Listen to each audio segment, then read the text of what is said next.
Green Valley International School. Let us join hands to empower the future of nation.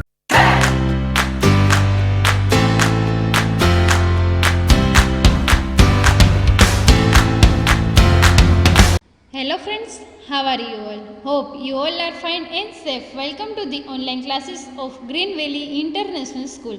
Grade third subject Hindi. आज हम पढ़ने वाले हैं lesson number 14, छोटा robot हमारा दोस्त। ये हमारे लेसन नंबर 14 का नाम है। आइए देखते हैं उसमें हमें क्या सीखना है। छोटा रोबोट हमारा दोस्त वो एक विज्ञान काल्पनिक कथा है। छोटा रोबोट हमारा दोस्त एक विज्ञान कथा है। विज्ञान कथाएं अधिकतर काल्पनिक होती है क्योंकि उनकी विषय वस्तु का आधार वे वस्तुएं अथवा आविष्कार होते हैं जो अभी भविष्य के गर्भ में है अथवा पूरी तरह चलने में नहीं है। यह एक छोटे से रोबोट की कहानी है जिसके बारे में लेखक ने कल्पना की है कि वह अपनी माँ से बिछुड़ गया है, इसलिए बहुत उदास है। उसका खाना पीना मानवों से अलग है। वह मशीन की सुई खाकर तथा तेल पीकर प्रसन्न हो जाता है। आधी रात को एक बड़ा रोबोट उसे ढूंढ निकालता है और वह प्रसन्नतापूर्वक उसके साथ चला जाता है। ऐसा आज के समय में तो व्यवहारिक नहीं है क्योंकि रोबोट्स मशीन होते हैं। तो बच्चों आइए हम देखते हैं उसका पाठ। हम स्टोरी सीखेंगे और पढ़ेंगे। विज्ञान के अनेक आविष्कार हैं जिनमें से रोबोट का आविष्कार अद्भुत है। आओ बच्चों के साथ रोबोट की दोस्ती की इस काल्पनिक कहानी को पढ़ें, गुनगुनाओ तथा रोबोट का स्टिकर चिपकाओ। यहाँ पे आपको रोबोट का स्टिकर चिपकाना है। रोबोट तो है मित्र हमारा, करता सारे काम हमारा, जो हम कहते वही करता, सब कुछ करता बिना विचारे। न कुछ खाता न कुछ पीता, नहीं करता है आराम, नहीं फर्क किसी में करता, सबको समझे एक समान। ये है रोबोट। आइए देखते हैं रोबोट छोटा या बड़ा। ये हमारा दोस्त है। मयंक और नेहा बगीचे में खेल रहे थे। तभी नेहा की नज़र दूर पेड़ के नीचे गई। क्या कह रहे हैं? मयंक और नेहा वो एक बगीचे में खेल रहे थे और तभी जब वो खेल रहे थे तभी नेहा की नज़र दूर पेड़ के नीचे गई। नेहा ने मयंक से कहा, देखो वहाँ पेड़ के नीचे कौन सो रहा है? मयंक, वहाँ पे देखो ना, पेड़ के नीचे कौन सो रहा है? चलो चलकर देखते हैं। मयंक के कहने पर दोनों पेड़ के नीचे गए। अरे ये तो एक बच्चा है, पर ये कोई मामूली बच्चा नहीं है, ये तो रोबोट है। क्या कह रहे हैं? दोनों वहाँ पे पेड़ के नीचे गए। तब वहाँ पे पता चला, अरे ये तो एक बच्चा है, पर ये कोई मामूली बच्चा नहीं है, पर ये तो है रोबोट। कहते हुए मयंक ने उसे गोदी में उठा लिया। चलो इसे माँ के पास लेकर चलते हैं। ऐसा उसको रोबोट को उसके साथ अपने घर ले गए। नेहा उत्साहित होकर बोली। उत्साही का मतलब होता है जोश में भरकर। उत्साह का मतलब होता है जोश में भरकर नेहा ने खूब उत्साह में आकर बोली। वे उसे लेकर घर आए। माँ उस छोटे रोबोट को देखकर बहुत खुश हो गई। माँ भी रोबोट को देखकर खुश हो गई। उन्होंने उसे पलंग पर बैठाया। माँ ने बच्चों से उसे कुछ खिलाने को कहा। नेहा ने उसे एक गिलास मीठा दूध पीने को दिया, पर छोटे रोबोट ने दूध नहीं पिया। तब मयंक ने उसे आलू का पराठा और सैंडविच खाने को दिया। उसने वह भी नहीं खाया। वह रोने लगा और रोते रोते पलंग से नीचे उतर गया। वह उस ओर गया जहाँ कमरे में कोने में सिलाई मशीन रखी थी। क्या कह रहे हैं? रोबोट क्या खाते हैं? सैंडविच या फिर दूध? नहीं, ये सब रोबोट नहीं खाते हैं। रोबोट को क्या खाना था? वहाँ कहाँ पे चला गया? ये सब खाने को दिया पर रोबोट ने नहीं खाया। वो रोने लगा और रोते रोते पलंग से नीचे उतर आया और जहाँ पे उन्हें जाना था वहाँ पे वो जा रहे थे, जहाँ कमरे में कोने में सिलाई मशीन रखी थी। सिलाई मशीन का मतलब होता है कि कपड़े सिलने वाली मशीन रखी थी। उसने वहाँ एक डिब्बे में रखी सारी सुइयाँ रखा ली उसने मशीन के तेल की पूरी बोतल पी ली। जब पेट भरने पर वह खुश नजर आ रहा था। फिर वह बच्चों के साथ बाहर खेलने चला गया। क्या कह रहे, उसको खाना नहीं पसंद था, पर उसको क्या करना था, उसने मशीन की तेल पूरी बोतल पी ली। जब पेट भरा तब वो खुश नजर आ रहा था। फिर वो बच्चों के साथ बाहर खेलने चला गया। बच्चे वहां गेंद से खेल रहे थे। वह भागते हुए एक चुटकी में उनकी गेंद उठा लाता था। उसने वहां बच्चों को अनेक करतब दिखाए। बच्चों को उसके साथ बहुत मजा आया। रात होने पर बच्चों ने रोबोट को अपने पढ़ने के कमरे में चटाई बिछाकर सुला दिया। उन्होंने उसे एक छोटी रजाई भी ओढ़ा दी। आधी रात के समय कई रोबोट उसे ढूंढते हुए वहां आए। क्या कह रहे हैं, कहाँ आ रहे हैं? आधी रात का समय था। कई रोबोट उसे ढूंढते आए। किसको ढूंढ रहे थे? जो रोबोट नेहा और मयंक लाए थे उसको ढूंढते आ गए। वे बहुत उदास थे। उन्होंने चारों ओर छोटे रोबोट को ढूंढा। वो सब जगह पे ढूंढ रहे थे छोटे रोबोट को। वह कहीं दिखाई नहीं दिया। एक बड़े रोबोट ने जब पढ़ने के कमरे में खिड़की से झांकर देखा तो उसकी नज़र छोटे रोबोट पर पड़ी। क्या कह रहे हैं? एक बड़े रोबोट ने जब पढ़ने के कमरे में खिड़की के पास जाकर देखा तो वहाँ पे कौन था? छोटा रोबोट। पर वो उसे अपने साथ नहीं ले जा सकता था क्योंकि खिड़की बंद थी। किस रोबोट किसको साथ नहीं ले जाना था? क्योंकि खिड़की बंद थी।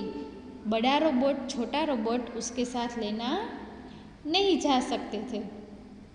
सुबह होने तक उसने वही प्रतीक्षा की। प्रतीक्षा का मतलब होता है इंतजार। सुबह होने का बड़ा रोबोट ने इंतजार किया।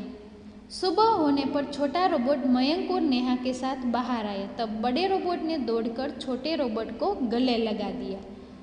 मयंक और नेहा दोनों उन्हें छाते हुए देख रहे थे। क्या कह रहे हैं कि जब बड़े सुबह हो गई तब छोटा रोबोट मयंक और नेहा के साथ बाहर आया। तब बड़े रोबोट ने दौड़कर छोटे रोबोट को गले लगा लिया और मयंक और नेहा उन्हें छाते हुए देख रहे थे। ये सब हम चित्र में देख रहे हैं। तो बच्चों, ये हो गए रोबोट हमारा दोस्त। आइए हम देखते हैं उसका अभ्यास। पाठ को समझे। सही उत्तर चुनकर राइट लगाओ। क, मयंक और नेहा कहाँ खेल रहे थे? आंगन में, कमरे में या फिर बगीचे में? तो हमारा सही आंसर है बगीचे में। ख, मयंक और नेहा छोटे रोबोट को किसके पास ले गए? दादी, माँ या पिताजी? किसके पास ले गए? माँ के पास। ग, छोटा रोबोट भागते हुए कहाँ उठा लाता था? गेंद, बल्ला या फिर गुड़िया? छोटा रोबोट भागते हुए गेंद में उठा लाता था। आगे देखते हैं। निम्नलिखित प्रश्नों के उत्तर दो। इसमें मौखिक का क, नेहा की नज़र किस पर पड़ी? तो क का हमारा सही आंसर है नेहा की नज़र एक छोटे रोबोट पर पड़ी। ख, मयंक और नेहा रोबोट को कहाँ ले गए थे? तो हमारा ख का सही आंसर है मयंक और नेहा रोबोट को माँ के पास ले गए। ग, बच्चों ने रोबोट को कहाँ सुलाया? तो हमारा ग का सही आंसर है बच्चों ने रोबोट को अपने पढ़ने के कमरे में चटाई बिछाकर सुलाया। आगे देखते हैं लिखित क्वेश्चन के आंसर। उसमें क, पेड़ के नीचे क्या था?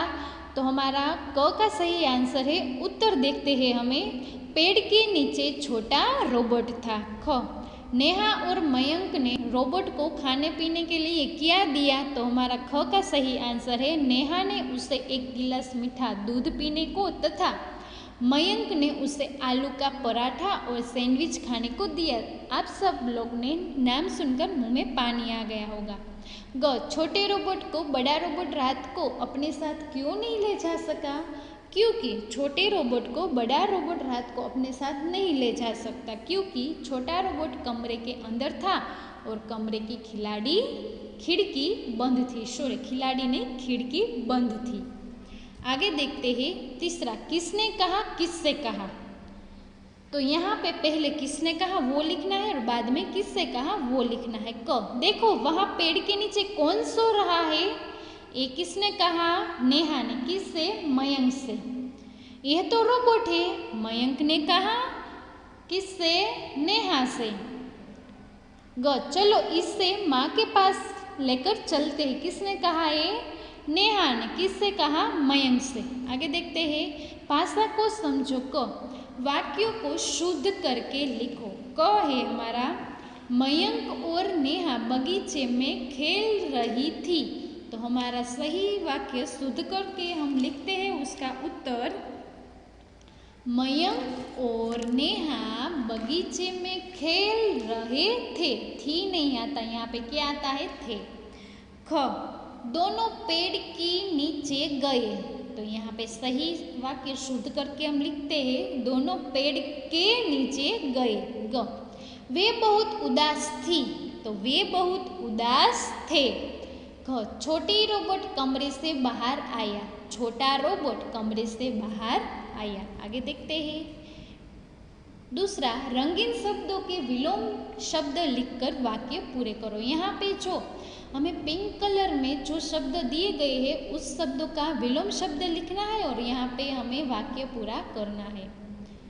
क, खिड़की बंद है, उसे ब्लैंक दो। बंद का विलोम शब्द खोल। खिड़की बंद है, उसे खोल दो। ख, बच्चे घर के बाहर से ब्लैंक आए। बाहर का विलोम शब्द है अंदर। बच्चे घर के बाहर से अंदर आए। ग, उन्होंने दूर से देखा, फिर वे पेड़ के ब्लैंक गए। दूर का विलोम शब्द है पास। उन्होंने दूर से देखा, फिर वे पेड़ के पास गए। ग, गुड़ मीठा होता है और करेला ब्लैंक। मीठा का विलोम शब्द है कड़वा। गुड़ मीठा होता है और करेला कड़वा होता है। तीसरा, रंगीन सर्वनाम शब्द किस संज्ञा शब्द की जगह आए हैं? तो हम यहाँ पे ढूंढ कर लिखते हैं पाठ में से। क, वे रोबोट को माँ के पास ले गए। कौन ले गए? मयंक और नेहा। ख, माँ उसको देखकर बहुत खुश हुई। किसको देखकर? छोटा रोबोट देखकर। ग, उन्होंने रोबोट को पलंग पर बैठाया। किसने बैठाया? माँ ने। वे बहुत उदास थे। कौन उदास थे? दूसरे बड़े रोबोट। आगे देखते हैं, चलो बात करें। पढ़ो, मयंक और नेहा क्या बातें कर रहे हैं? तो उसमें हम देखते हैं यहाँ पे दो बच्चे दिए गए हैं। पहला का नाम है मयंक और इसका नाम है नेहा। मयंक क्या कह रहे? तुम क्या सीखना चाहती हो? तो नेहा ने कहा, मैं तैराकी सीखना चाहती हूँ। फिर मयंक बोले, तुम्हें इसके लिए क्या चाहिए?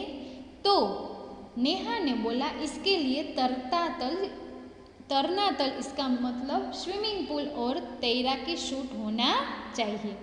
अब तुम अपने मित्र के साथ इसी तरह विभिन्न खेलों पर बातचीत करो। आगे देखते हैं हम, कल्पना के पंख। कल के अखबार में छोटे रोबोट पर एक रिपोर्ट छपी थी। उसमें संवाददाता ने कुछ गलतियां कर दी है, उन्हें सही करके दोबारा लिखना है। आइए हम लिखते हैं, ये अखबार में कहीं गलतियां की गई है तो हम गलतियां सुधार कर यहाँ पे लिखे हैं। कल दो बच्चों ने खेलते समय एक पेड़ के नीचे एक छोटे रोबोट को देखा।